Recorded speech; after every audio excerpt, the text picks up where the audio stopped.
అదే RTV app వార్తల్ని క్షణాల్లో చదివే అవకాశం ఉంటుంది. ఒక న్యూస్ పేపర్, ఒక టెలివిజన్ ఛానల్ మీ చేతుల్లో ఎప్పుడూ ఉంటాయి. ముఖ్యమంత్రి వర్యులు నారా చంద్రబాబు నాయుడు గారి ఆశీస్సులతో పాటు జాతీయ ప్రధాన కార్యదర్శి లోకేష్ గారు, మా ప్రీతం శాసన నందమూరి బాలకృష్ణ గారి ఆశీస్సులతో ఈరోజు అనంతపురం పార్లమెంటు సభ్యులుగా పోటీ చేయడానికి తెలుగుదేశం పార్టీ తరఫున అభ్యర్థిగా ఎన్నుకున్నటువంటి ఈ సందర్భాన్ని హిందూపురానికి వచ్చేసినటువంటి ఈ సందర్భంలో విశేషంగా ఆదరించి అభిమానించినటువంటి తెలుగుదేశం పార్టీ నాయకులు, కార్యకర్తలు, అదేవిధంగా అభిమానులు ప్రతి ఒక్కరు కూడా పేరు పేరున హృదయపూర్వక నమస్కారాలు తెలియజేసుకుంటున్నాను. ఎందుకంటే ఈరోజు హిందూపురం చరిత్రలో మొట్టమొదటిసారిగా హిందూపురం పట్టణానికి చెందిన వ్యక్తికి ఈరోజు ఎంపీగా పోటీ చేసే అవకాశాలను ఇచ్చినటువంటి నమస్కారాలు తెలియజేసుకుంటాను.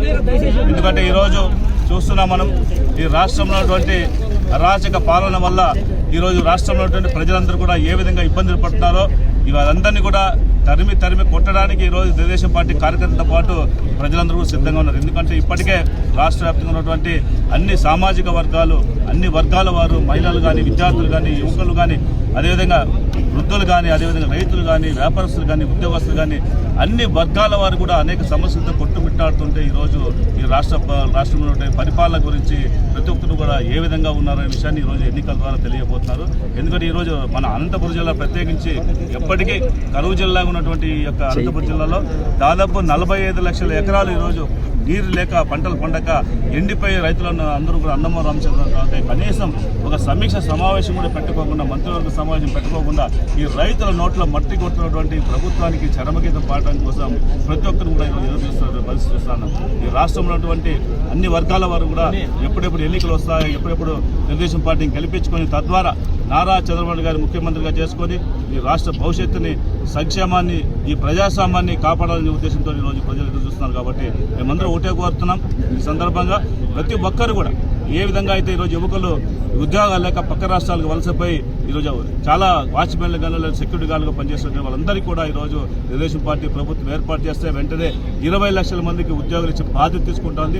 అదేవిధంగా నిరుద్యోగులందరూ కూడా ప్రతి నెల 3,000 రూపాయలు నిరుద్యోగులు ఇచ్చి వారు ఇంట్లో ఆధారపడకుండా కనీసం అప్లికేషన్ వేసుకోవడంతో వాళ్ళ సొంత ఖర్చులతో ఎవరి మీద ఆధారపడకుండా వాళ్ళందరికీ కూడా ఒక దారి చూపించే మార్గాన్ని ఈరోజు తెలుగుదేశం పార్టీ తీసుకుంటా ఉంది. అదేవిధంగా మహిళలందరూ కూడా ఈరోజు సూపర్ 6 కార్యక్రమం ద్వారా, మహిళా శక్తి అనే కార్యక్రమం ద్వారా ఎవరైతే ఇంట్లో చదువుకునే పిల్లలు ఉంటారో ప్రతి ఒక్క పిల్లలు కూడా అంటే నంబర్స్ కౌంట్ లేకోకుండా ప్రతి ఒక్కరు కూడా సంవత్సరానికి 15,000 రూపాయలు వాళ్ళ అకౌంట్లకు వేసేటువంటి బాధ్యత తీసుకుంటా ఉంది. అదేవిధంగా మహిళలు ఎవరైతే 18 సంవత్సరాలు నిండారో వాళ్ళందరికీ కూడా ఈరోజు నెలకి 1,500 రూపాయలు వాళ్ళకి ఆధారం కోసం డబ్బులు ఇచ్చేటువంటి కార్యక్రమంతో పాటు ఈరోజు ప్రత్యేకంగా బీసీల కోసం 50 సంవత్సరాలు నిండిన ప్రతి బీసీ కూడా పెన్షన్ ఇచ్చే కార్యక్రమం కూడా ఏర్పాటు చేస్తున్నారు.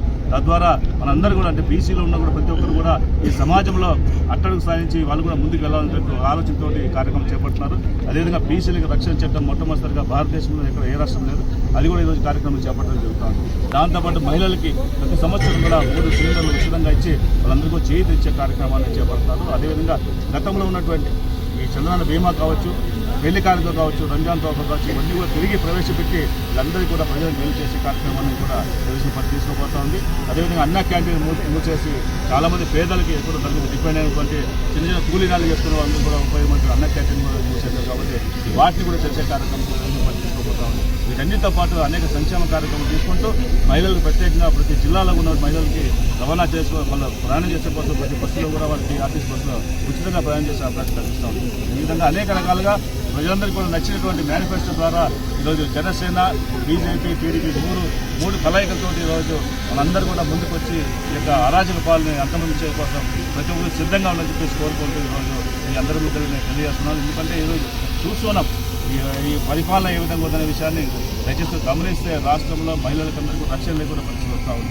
ఎక్కడ దిశా చట్టం అమలు చేసేటువంటి పాపాన పోలేదు, పేరుకి బాధ దిశా చట్టం తప్ప ఎక్కడ కాలేదు. దానికి సంబంధించినటువంటి ఒక జీవో లేదు, దానికి సంబంధించినటువంటి ఒక యాక్ట్ తీసుకొచ్చి ఏమైనా శిక్షించినటువంటి కార్యక్రమం లేదు. కాబట్టి అన్ని కార్యక్రమాలు కూడా ఫెయిల్యూర్ అయిపోయి ప్రజా కంటక పాలన ఉన్నటువంటి ప్రభుత్వాన్ని కూలదశ కోసం ప్రతి ఒక్కరు సిద్ధంగా ఉన్నారని చెప్పి తెలియజేసుకుంటూ ఈరోజు ఇంత ఘనస్వాగతం పలికినటువంటి హిందూపురం ప్రజలందరూ, ఎందుకంటే అనంతపురం పార్లమెంట్ సభ్యులుగా అక్కడ పోటీ చేయడానికి నాకు అవకాశం లభించినా సరే ఈ ప్రాంతంలో ఉంటే అనుబంధం వారికి అందరూ కూడా నన్ను ఇక్కడ ఇంత గ్రాండ్గా రిసీవ్ చేసుకొని వాళ్ళ అభిమానాన్ని చాటిన సభ్యులు కూడా పేరుపైన హృదయపూర్వక నమస్కారం చేసుకుంటున్నాం. అదేవిధంగా ఇక రాబోయే ఎన్నికల్లో నందమూరి బాలకృష్ణ గారి అత్యధిక మేయర్తో 30,000 పైసలు మేయర్తో గెలిపించుకొని అదేవిధంగా ఈ రాష్ట్రంలో ఉన్నటువంటి అన్ని నియోజకవర్గాలతో పాటు అన్ని పార్లమెంట్ సభ్యులు కూడా అత్యధిక మేయర్తో గెలిపించుకొని ప్రజలందరూ కూడా ఒకటే మద్దతుగా చంద్రబాబు గారికి ఉండాలని చెప్పేసి కోరుకుంటూ తద్వారా ఈ రాష్ట్రంలో ఉన్నటువంటి సంక్షేమ అభివృద్ధి కార్యక్రమాలను తిరిగి మళ్ళీ మనం మొదలుపెట్టుకొని మన రాష్ట్ర భవిష్యత్తును కాపాడుకోవాల్సిందిగా మిమ్మల్ని అందరికీ కోరుకుంటూ సెలవు తీసుకుంటాం.